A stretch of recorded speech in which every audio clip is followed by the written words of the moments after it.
ರಾಷ್ಟ್ರೀಯ ಹಿಂದೂ ಜಾಗರಣ ವೇದಿಕೆಯ ಪ್ರಮುಖ ಮಹೇಶ್ ಶೆಟ್ಟಿ ತಿಮರೋಡಿ ಅವರು ಸೆಪ್ಟೆಂಬರ್ 8ರಂದು ಉಜಿರೆಯಲ್ಲಿ ನಡೆದ ಸಾರ್ವಜನಿಕ ಗಣೇಶ ಚತುರ್ಥಿ ಹಬ್ಬದ ಸಭೆಯಲ್ಲಿ ಹಿಂದೂ ಮತ್ತು ಜೈನ ಧರ್ಮಗಳ ನಡುವೆ ವೈಮನಸ್ಸು ಮಾಡುವ ರೀತಿಯಲ್ಲಿ ಮಾತನಾಡಿದ್ದಾರೆ.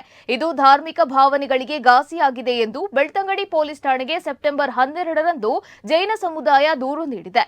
ಉಜಿರೆ ಮಹೇಶ್ ಶೆಟ್ಟಿ ತಿಮರೋಡಿ ಅವರು ಸಾರ್ವಜನಿಕ ಸಂಸ್ಥೆಗಳ ವಿರುದ್ಧ ಅವಹೇಳನ ಮಾಡಿ ಅವಾಚ್ಯ ಮತ್ತು ಕೀಳು ಶಬ್ದಗಳನ್ನು ಬಳಸಿದ್ದಾರೆ. ಯೂಟ್ಯೂಬ್ ಚಾನೆಲ್ಗಳಲ್ಲಿ ಇದರ ವಿಡಿಯೋಗಳು ಪ್ರಸಾರಗೊಂಡಿದ್ದು, ಆದುದರಿಂದ ಅವರ ವಿರುದ್ಧ ತತ್ಕ್ಷಣ ಕ್ರಮ ಕೈಗೊಳ್ಳಬೇಕು.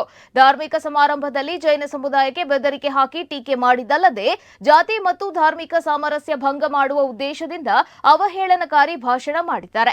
ಜೈನ ಮತ್ತು ಹಿಂದೂ ಧರ್ಮ ಸಮುದಾಯಗಳ ನಡುವೆ ಹಿಂಸಾತ್ಮಕ ಘಟನೆಗಳನ್ನು ಉಂಟು ಮಾಡಲು ಮತ್ತು ಜನರು ದಂಗೆ ಏಳುವಂತೆ ಆರೋಪಿತನ ಪ್ರಯತ್ನಿಸ್ತಾ ಇದ್ದಾರೆ. ಈ ಮೂಲಕ ಜೈನ ವರ್ಗದ ಜನರ ಮತ್ತು ಜೈನ ಸಮುದಾಯಗಳ ಸಂಸ್ಥೆಗಳ ಮೇಲಿನ ಗೌರವವನ್ನ ಕುಗ್ಗಿಸಲು ಮತ್ತು ಅವಹೇಳನವನ್ನ ಉಂಟು ಮಾಡಲು ಪ್ರಯತ್ನಿಸಿದ್ದಾರೆ ಎಂದು ಪೆನ್ ಡ್ರೈವ್ ಇತರ ದಾಖಲೆ ಸಹಿತ ಠಾಣೆಗೆ ದೂರು ನೀಡಲಾಗಿದೆ.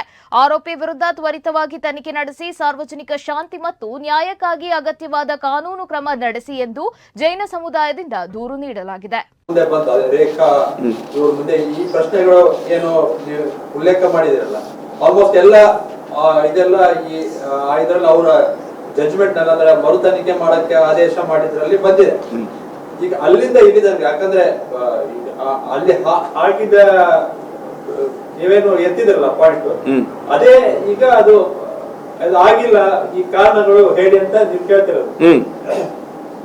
ಅಂದ್ರೆ ಯಥಾಸ್ಥಿತಿ ಅಂದ್ರೆ ನೀವೇನ್ ಎತ್ತಿದ್ರಲ್ಲ, ಈಗ ಅದೇ ಅಂದ್ರೆ ಅದ್ರ ಮೇಲೆ ಏನು ವಿಚಾರಣೆ ಇದಾಗ್ಲಿಲ್ಲ, ಇದ್ರಲ್ಲಿ ಏನು ಆಗ್ಲಿಲ್ಲ. ಈಗ ಮುಂದೆ ಹೇಗೆ ಅಂದ್ರೆ ಅಂದ್ರೆ ನಿಮಗೆ ಸರಿಯಾದ ತನಿಖೆ ಅವಾಗೇ ದಾರಿ ತಪ್ಪಿದೆ ಅಂತ ಅಂಬೋದು ಇದಾದ. ಇಲ್ಲಿ ತನಕ ಈಗಲೂ ದಾರಿ ತಪ್ಪಿದ್ದೆ ಅಲ್ವಾ? ಅವರು ರೇಖಾ ಅವರು ಹೇಳಿದ್ರು ಇವರನ್ನ ಇಷ್ಟು ಮಾಡಬಹುದಂತ ಹೇಳಿ, ಸಿಬಿಗೆ ಕೋರ್ಟು ಅಲ್ಲಿ ಬಿಟ್ಟು ಬಿಡ್ತು. ಇವರು ಸ್ಟೇ ತಗೊಂಡ್ಬಂದ್ರು. ಅದಕ್ಕೆ ಯಾರು ಸ್ವಾಮಿ ಇದ್ರ ಹಿಂದ್ಗಡೆ ಪ್ರಭಾವಗಳಿಲ್ಲದೆ ಆಗ್ತದದು. ನಾನು ಅಂದ್ರೆ ಈಗ